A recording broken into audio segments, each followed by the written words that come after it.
Ya, silakan. Bismillahirrahmanirrahim. Qala al-muallif rahimahullah.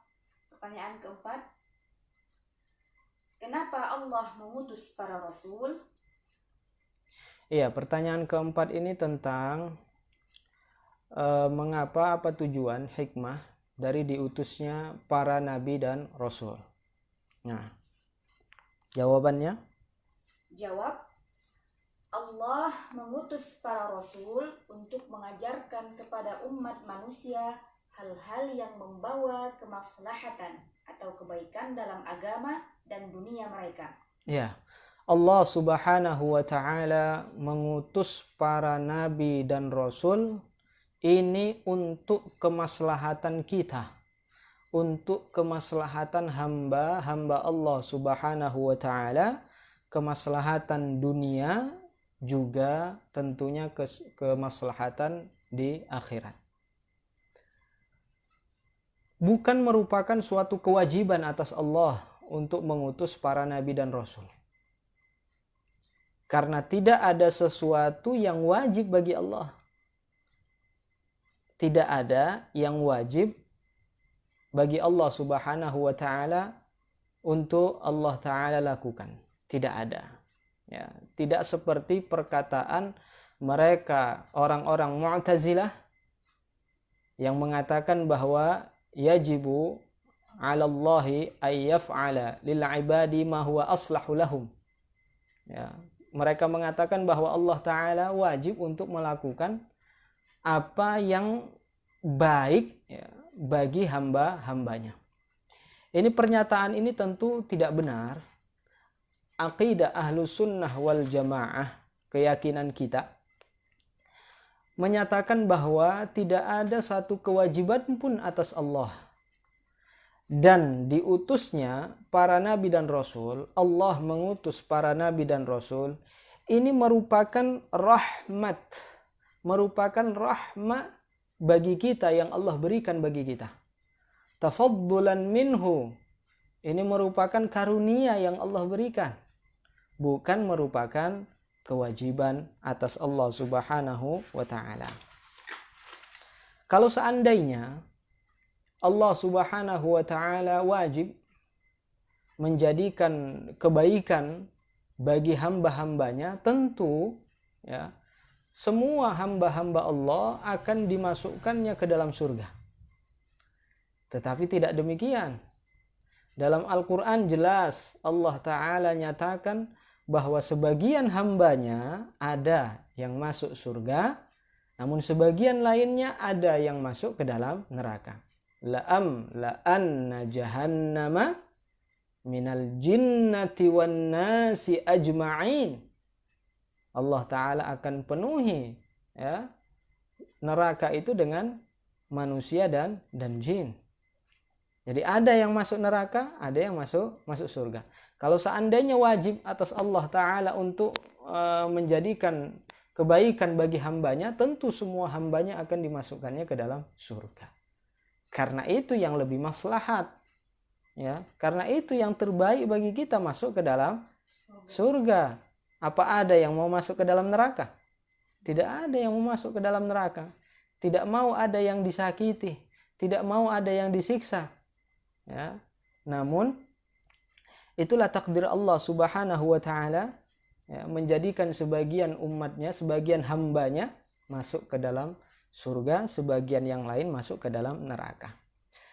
Jadi tujuan diutusnya nabi dan rasul, ya, ini Allah Subhanahu wa Ta'ala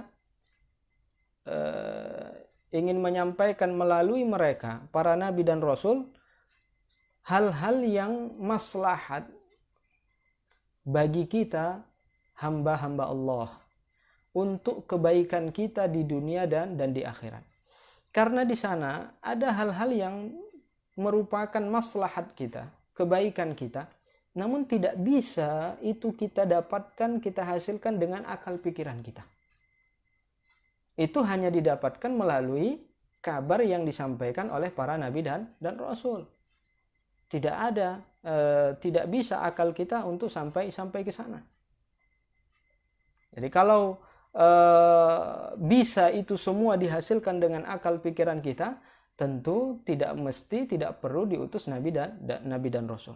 Namun di sana ada banyak hal ya yang tidak bisa kita dapatkan dengan akal pikiran kita. Seperti meyakini akan adanya hari akhir. Di sana ada yaumul qiyamah, di sana nanti ada mahsyar, di sana nanti ada hisab, di sana nanti ada mizan, di sana ada sirat, ada surga, ada neraka, ada sawab, pahala, ada azab, ya, ada siksa kubur, ada pertanyaan dalam kubur. Ini semua hal tidak bisa kita dapatkan dengan akal pikiran kita. Namun itu kita dapatkan melalui ya ajaran syariat yang dibawa oleh para nabi dan rasul. Ya, lanjut. Dan untuk mengajak mereka menyembah Allah dan tidak menyekutukannya dengan sesuatu apapun. Allah Subhanahu wa taala berfirman, Bismillahirrahmanirrahim. Faba'athallahu an-nabiyyina mubashshirina wa munzirin. Para nabi dan rasul, mereka diutus oleh Allah Subhanahu wa taala utamanya untuk mengajak umatnya menyembah Allah Subhanahu wa taala, tidak mensekutukannya. Dan tugas para nabi dan rasul menyampaikan wahyu yang Allah Subhanahu wa taala turunkan kepada mereka. Jadi semua para nabi, semua para rasul, mereka semuanya bersifat dengan sifat tabligh, menyampaikan. Apa tadi ayatnya? Faba'athallahu an-nabiyyina mubashshirina wa munzirin. Faba'athallahu an-nabiyyina mubashshirina wa munzirin. Allah Ta'ala mengutus para nabi ya, mubashirin wa munzirin. Mubashirin menyampaikan kepada umatnya tentang perkara-perkara baik. Ada kenikmatan, ada pahala, ada balasan-balasan baik yang akan diterima oleh umatnya jika melakukan hal-hal yang diperintahkan oleh para nabi tersebut. Wa munzirin, namun juga mereka memberi peringatan kepada umatnya, jangan lakukan ini, jangan lakukan itu, ini dosa, ini tidak boleh dilakukan. Allah Ta'ala akan memberikan azab, siksanya kepada orang-orang yang melakukan ini, kepada orang-orang yang ingkar kufur kepadanya. Nah, ini tugas para nabi, ini tugas para rasul. Jadi, tidak benar jika dikatakan bahwa perbedaan antara nabi dan rasul seperti yang dikatakan oleh sebagian orang, bahkan ini juga termaktub dalam sebagian kitab, ya. Termaktub dalam sebagian kitab pernyataan seperti ini, bahwa perbedaan antara nabi dan rasul, kalau rasul adalah insan, manusia, uhiya ilaihi, yang diberi wahyu, kemudian umira bitabligh, dia diperintahkan untuk menyampaikan wahyu tersebut kepada umatnya. Tapi kalau nabi katanya, insan uhiya ilaihi, manusia yang diberi wahyu, kemudian lam yu'mar bitabligh, namun tidak diperintahkan untuk menyampaikan wahyu tersebut. Ini tentu tidak sesuai dengan ayat tadi. Makanya para ulama mengomentari pernyataan tersebut. Ya. Mereka mengatakan bahwa perbedaan antara nabi dan rasul tidak seperti itu, bukan dalam masalah tabligh. Karena semua para nabi dan rasul umira bit tabligh, diperintahkan untuk menyampaikan. Ini yang sesuai dengan ayat yang kita bacakan tadi, faba'atsallahu an-nabiyyin mubashshirina wa munzirin. Semua para nabi itu diutus untuk menyampaikan, untuk tabligh, menyampaikan perkara baik, menyampaikan perkara buruk. Jadi apa perbedaan antara nabi dan rasul? Perbedaan antara nabi dan rasul adalah dalam masalah syariat. Kalau Rasul insan uhya ilaihi wa umira bitabligh, seorang manusia yang diberi wahyu kepadanya dan dia diperintahkan untuk menyampaikan, kemudian dia juga membawa syariat yang baru. Ada syariat baru yang ia bawa. Bisa menghapuskan syariat Nabi sebelumnya, ya, atau ada syariat baru selain yang ada pada syariat Nabi sebelumnya. Kalau Nabi ini tidak ada syariat baru padanya, namun dia mengikuti syariat Nabi sebelumnya. Jadi bukan dalam masalah tabligh, bukan dalam masalah menyampaikan. Karena kalau saja kita ini umat Muhammad sallallahu alaihi wasallam, bukankah diwajibkan kepada kita untuk tabligh? Bukankah diwajibkan kita untuk menyampaikan? Bukankah kita wajib untuk amar ma'ruf dan nahi munkar? Kuntum khaira ummatin ukhrijat linnas ta'muruna bil ma'ruf wa tanhauna 'anil munkar. Kita diwajibkan, diperintahkan untuk amar ma'ruf dan nahi munkar. Ini tabligh. Kita wajib untuk menyampaikan. Ketika kita melihat ada orang yang melakukan kemaksiatan, tidak boleh kita diam. Kita wajib untuk menyampaikan. Kita wajib untuk amar ma'ruf dan nahi munkar. Bagaimana dengan seorang nabi? Bagaimana dengan seorang nabi? Jadi pernyataan tersebut tidak tepat karena tidak sesuai dengan ayat yang kita sebutkan tadi. Iya. Lanjut. Maknanya, maka Allah mengutus para nabi untuk memberikan kabar gembira dan memberi peringatan. Rasulullah sallallahu alaihi wasallam bersabda, "Afdalu ma qultu ana wan nabiyyuna min qabli la ilaha illallah." Rawahul Bukhari. Ya, artinya? Maknanya, perkataan paling utama yang aku dan para nabi sebelumku ucapkan adalah la ilaha illallah. Tiada Tuhan yang berhak disembah kecuali Allah. Hadis Rasulullah sallallahu alaihi wasallam tadi yang berbunyi afdalu ma qultu ana wan nabiyyuna min qabli la ilaha illallah. Perkataan yang paling utama, yang paling afdal yang aku katakan dan dikatakan oleh para nabi-nabi sebelumku adalah la ilaha illallah. Ini menyatakan bahwa semua para nabi itu memiliki keyakinan yang sama. Keyakinannya la ilaha illallah. Mereka semua meyakini bahwa tidak ada Tuhan yang berhak untuk disembah selain Allah. Semua para nabi mengajak umatnya untuk menyembah Allah, tidak mensekutukannya.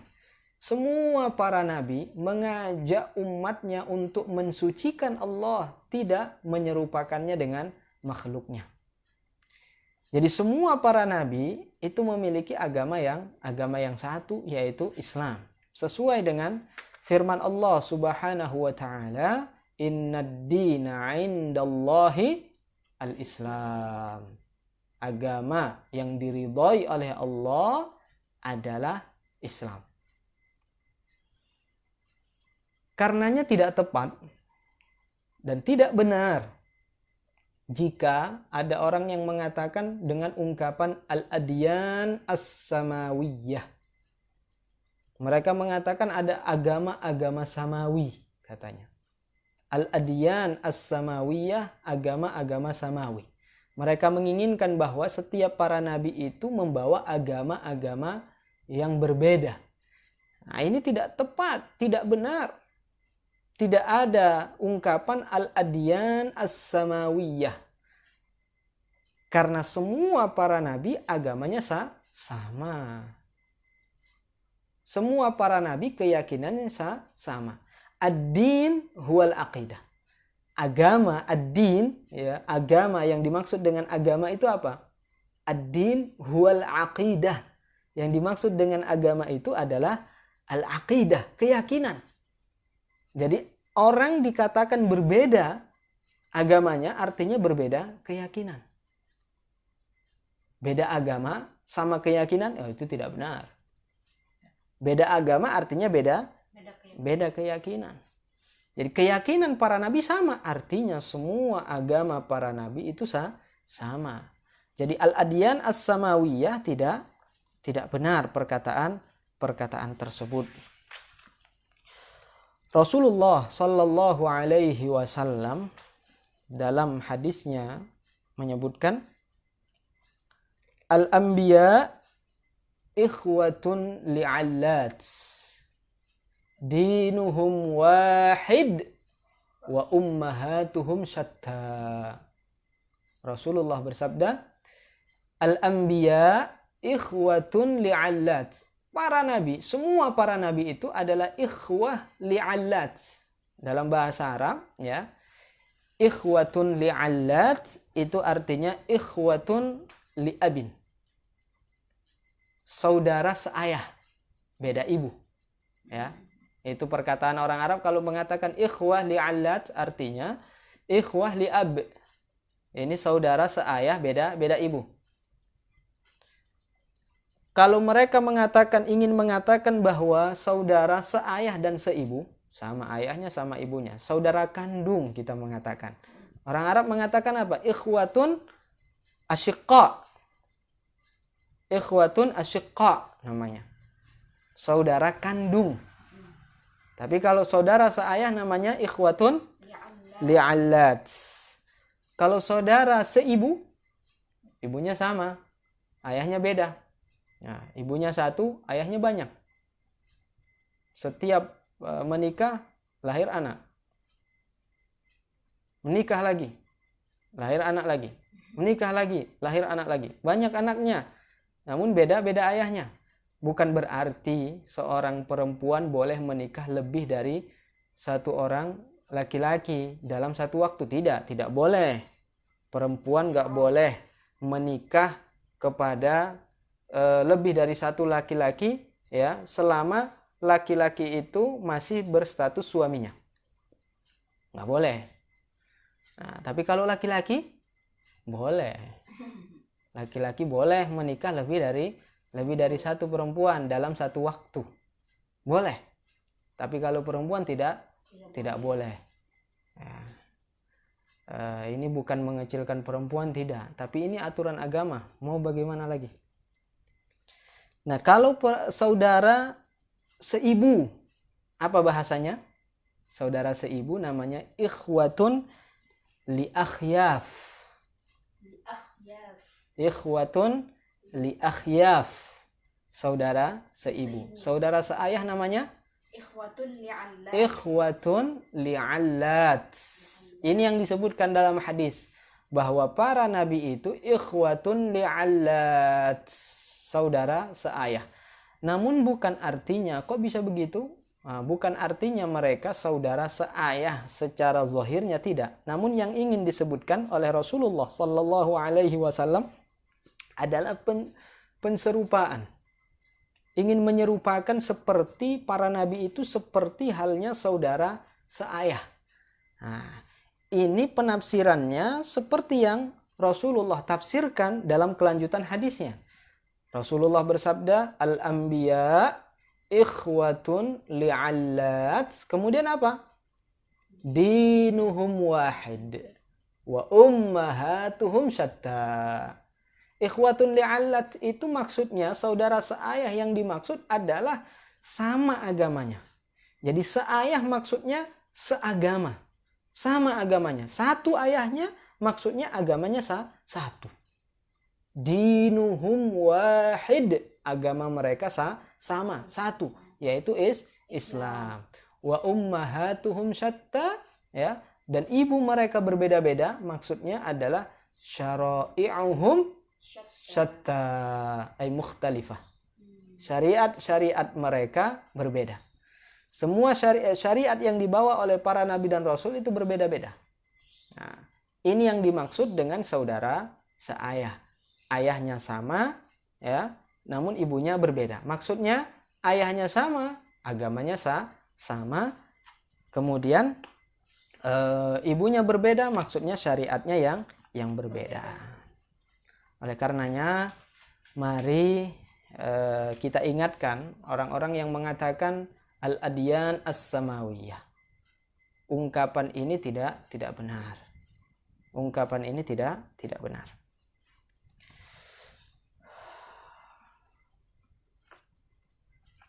Ada lagi pertanyaannya atau melanjutkan pertanyaan berikutnya?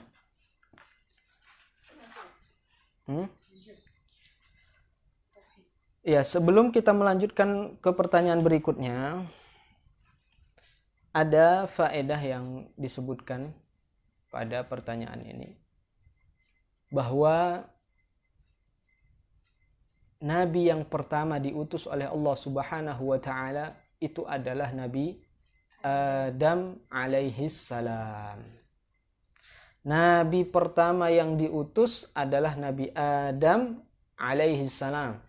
Ini merupakan ijma' kesepakatan para ulama, dan ini yang diajarkan, ya. Kita mengenal dari kecil, ya, bahwa Nabi Adam adalah nabi pertama. Makanya kita kenal 25 nabi. Nah, dari kecil kita diajarin itu. Kita hafalkan itu. Bahkan sampai sekarang juga kita masih hafal. Alhamdulillah. Kenapa kita katakan demikian? Apakah ada orang yang mengatakan berbeda tentang hal ini? Ada. Satu kelompok yang disebut dengan kelompok Al-Wahhabiyah. Al-Wahhabiyah, pengikut dari Muhammad bin Abdul Wahhab An-Najdi. Mereka meyakini bahwa Nabi pertama yang diutus oleh Allah Subhanahu wa Ta'ala bukanlah Nabi Adam alaihi salam. Mereka mengatakan Adam bukanlah Nabi dan Rasul. Mereka mengatakan Adam bukan Nabi dan Rasul. Nah, siapa Nabi pertama yang diutus oleh Allah Subhanahu wa Ta'ala? Mereka mengatakan bahwa Nabi pertama yang diutus adalah Nabi Nuh alaihi salam. Kok bisa demikian? Mereka mengatakan bahwa Allah Ta'ala berfirman, Inna awhayna ilaika kama awhayna ila Nuh. Mereka memahami bahwa Nabi Nuh adalah Nabi yang pertama. Bagaimana kita menjelaskan tentang ini? Kita katakan bahwa Nabi Adam alaihi salam adalah Nabi yang pertama diutus oleh Allah Subhanahu wa Ta'ala. Ayat yang mereka kemukakan, inna auhayna ilaika kama auhayna ila Nuh. Ini ayat. Namun di sana ada ayat lagi. Di sana ada ayat yang menyatakan bahwa Nabi Adam alaihi salam sebagai nabi dan rasul. Nah, kita tidak boleh mengambil satu ayat membuang ayat yang lain. Karena semua ayat-ayat Al-Quran ini wajib untuk kita yakini. Dan ayat-ayat Al-Quran satu sama lain saling menguatkan, bukan saling kontradiksi. Satu ayat menyatakan bahwa Nabi Nuh adalah seorang nabi, namun ada ayat lain yang mengatakan bahwa Adam adalah seorang. Innallaha astafa Adama wa Nuhan wa ala Ibrahim wa ala Imran 'alal 'alamin. Innallaha astafa ay ikhtara. Allah Ta'ala memilih Adam wa Nuhan wa ala Ibrahim wa ala Imran 'alal 'alamin. Allah Ta'ala menyebutkan Adam pada jajaran para nabi dan rasul. Kalau mereka meyakini bahwa Nuh adalah seorang nabi, berarti ini ayat ini ya menyebutkan Allah Ta'ala sebutkan ini para nabi. Nabi Nuh nabi, ya. Kemudian disebutkan juga Adam sebelum Nabi Nuh. Artinya Adam adalah seorang nabi juga. Wa ala Ibrahim, ala Ibrahim yang dimaksud siapa? Ismail dan Ishak. Nabi Ismail dan Nabi Ishak. wa ala Imran. Yang disebut dengan ala Imran siapa? Nabi Zakaria, Nabi Yahya, dan Nabi Isa alaihimussalam. Jadi ayat yang menyatakan bahwa Adam adalah seorang nabi. Nah, kemudian jika mereka mengatakan ada hadis syafa'ah, ya, ketika nanti manusia berada di padang mahsyar, mereka dalam situasi yang begitu susahnya, pasti lebih susah dari kita saat kita berada dalam situasi corona seperti ini. Susahnya luar biasa tentunya. Ya, mereka pergi kepada Nabi Adam alaihissalam, mereka pergi kepada Nabi Nuh, mereka pergi kepada para nabi untuk meminta syafaat. Ketika mereka berada di depan Nabi Nuh alaihissalam, mereka mengatakan anta awwalu rusulillah. Nah, mereka mengatakan anta awwalu rusulillah. Kita katakan bahwa perkataan tersebut anta awwalu rusulillah bukan awwalu rusulillahi alal itlaq. Tidak. Ya, awwalur rusul, ya, bukan yang dimaksud awwalur rusul alal itlaq. Namun yang dimaksud anta awwalu rusulillah ay anta awwalu rusulillah allazina ursilu ilal musyrikin. Engkau adalah rasul pertama yang diutus kepada orang-orang musyrik. Anta awwalu rusulillahi ilal musyrikin. Engkau adalah nabi pertama yang diutus kepada orang-orang musyrik. Karena nabi sebelum Nabi Nuh itu diutus kepada umatnya yang semua umatnya beriman kepada Allah. Kapan terjadi kekufuran? Jadi pada Nabi Adam alaihissalam tidak ada yang kufur. Semuanya beriman kepada Allah, semuanya menyembah Allah. Begitu juga Nabi setelahnya, Nabi Idris alaihissalam. Kemudian setelah meninggalnya Nabi Idris alaihissalam, ya, baru kemudian terjadi di situ kekufuran. Pertama kali terjadi kekufuran padanya. Nah, dan jarak diutusnya Nabi Nuh, ya, setelah meninggalnya Nabi Idris itu lama. Sehingga sampai terputusnya wahyu. Disitulah masa jahiliyah pertama. Jahiliyah kedua itu setelah meninggalnya Nabi Isa alaihissalam sebelum diutusnya Nabi Muhammad sallallahu alaihi wasallam. Masa fatrah, tidak adanya wahyu padanya. Nah, fatrah pertama itu setelah Nabi Idris alaihissalam meninggal, beberapa lama setelahnya, ya, sebelum diutusnya Nabi Nuh alaihissalam. Masa jahiliyah al-ula, jahiliyah yang pertama. Terjadi kekufuran padanya. Kemudian diutuslah Nabi Nuh alaihissalam, seorang nabi yang pertama diutus kepada umatnya yang kufur. Tidak menyembah kepada Allah Subhanahu wa ta'ala. Ini maksud dari hadis anta awwalu rusulillah.